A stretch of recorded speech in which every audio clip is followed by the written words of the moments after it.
Hi everyone, welcome back to Flawed TMI, and today I have a very special guest, and she wanted to be part of the shade. You know, when your future's so bright, you have to wear shades.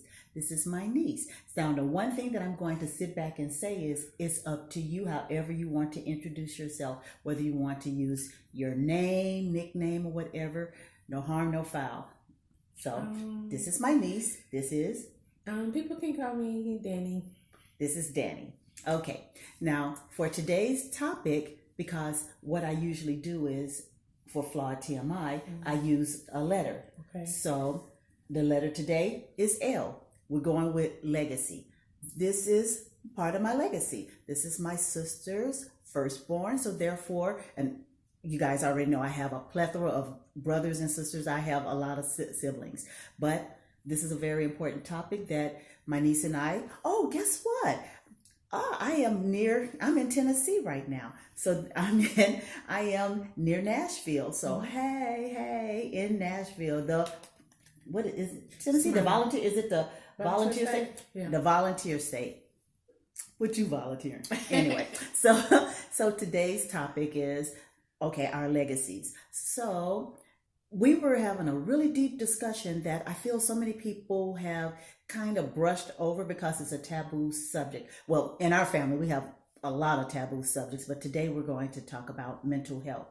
So, with mental health, we never ever had an opportunity to sit back and talk about it growing up. Now, do you feel the past generation, did a disservice by not educating, let's just say 30 on down, underneath? Did we not do a proper job of talking about mental health? And if we did not, what do you feel was lacking? I do feel like, it wasn't enough being said about it or brought to our attention about it. Um, Parents made it, I guess, a little bit comfortable, just saying, hey, you can come and talk to me and say things to me. But at the same time, when you do say these things or leading to those things, you kind of get scolded on it. So it's like, well, what's the point of saying something? Or maybe we just don't get a chance to talk about it at all. Educate me. What do you mean by scold? Like get in trouble. Maybe you'll raise your voice, or maybe not even just raise your voice, but like you'll take it out of context a little bit instead of first like understanding how I feel about the situation. You just jump straight into action. Mm, that makes sense. You know, in the South, a lot of things were considered the only way your healing was supposed to come through church. And if our subject matter was never discussed in the church, then it wasn't brought home. So we screwed up a great deal. We screwed up a great deal, especially when it came to our kids. We always had that open door. We want to talk to you, but we didn't know how. No one talked to us, so we didn't know how to talk to you guys. Yeah. So do you feel that? Okay, now Danny, she's a mom. Now, do you feel that the mistakes that we have done, do you feel that you are continuing the mistake, or what are you doing differently? I do feel like a little bit that I'm kind of making the same mistakes, but I guess we have a little bit more resource now, and I kind of am a little bit more aware to my own, self, seeing that how I suppress things. Now I can see it in my girls, so now I'm able to at least do a little bit more than just say, "Hey, you can come and talk to me if you want to," but actually taking action and showing them that they can come talk to me if they have anything to say. Do you feel they're truly comfortable with coming to talk with you? I feel like we are getting there. They may not have been at first, but yeah, we are taking small steps to get there now. It's a difficult thing because one thing that I've had my negative experiences with dealing with therapists, not because I didn't feel that they didn't help, it was just I had the wrong therapist. And I've gone to several different ones, whether it was for with my children or if it was just me solo. Mm-hmm. And I run into difficulties. How do you feel that we now can get people to not look at therapists as being a negative taboo? I guess people just have to stop looking at it first, like as a therapist. Um, sometimes we kind of get it embarrassed a little bit, saying, "Oh, I gotta go see my therapist or something." Like, it's okay to have a therapist, or somebody to talk to. Maybe your friends just don't see, the way a therapist would actually see it, or maybe you just can't go to them, somebody close to you, and be able to tell them how you really feel about stuff. So I would rather get it out to somebody who is actually professionally, but a stranger.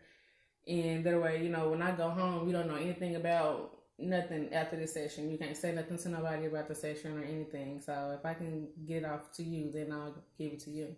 Do you feel that it would kind of do a better service to you if you had a really good friend that you're able to kind of hash it out, dish with them as well? Yes. Or do you feel that, and I don't, something, and I wonder if it's also cultural. Do you feel that culturally, now, yeah, we may be Black, African American, this, that, and the other, but we got so many other swirls within us and so on. Do you feel that that creates a bigger problem of acceptance of having other people in your so-called business?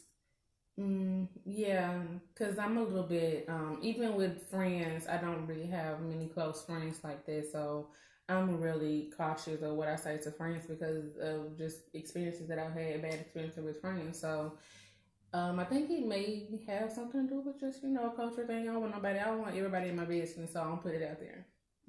As we sit on YouTube and talk about our business. So that's something, but that's something that I applaud you on, because she is very secretive, not necessarily secretive, I apologize. She's guarded of her emotion and feelings. And as a mom, I understand that, because so was I.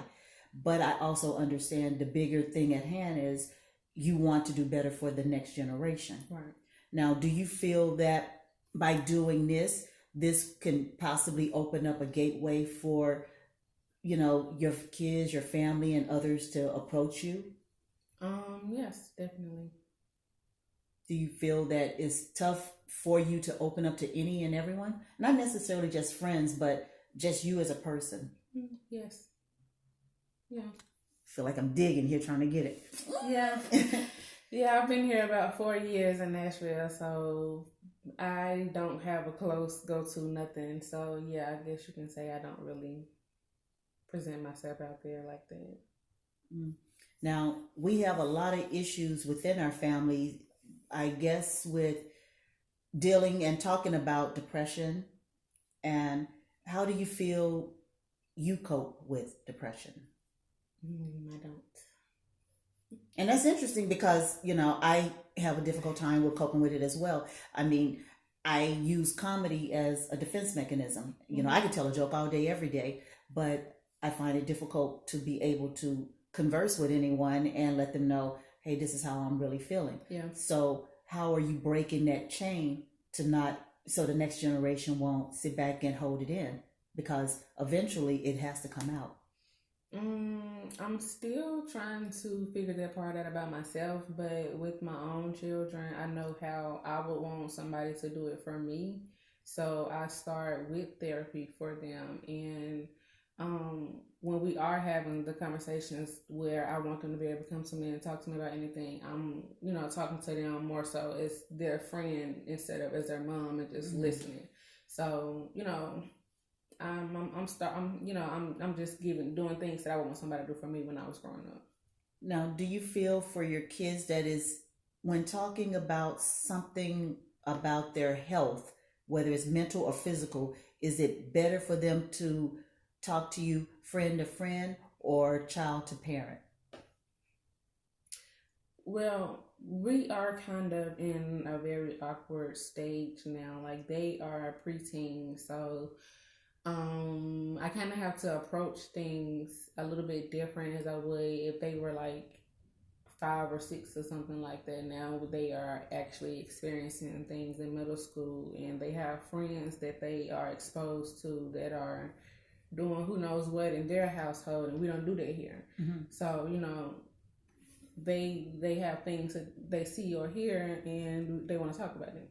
So I kind of have to I guess, water down my ego or whatever and get on their level so I can understand them a little bit more, so that my feedback won't be harsh or something they don't want to hear to where they close up the next time. It's tough being a parent today, especially. Do you feel that social media plays a part in the breakdown of mental health, especially when it comes to young ladies? And I want you to think on that a little bit, because what we're going to do is we're going to continue this into a part 2, and then that way we're going to dig a little deeper. Okay, so we see you in part 2.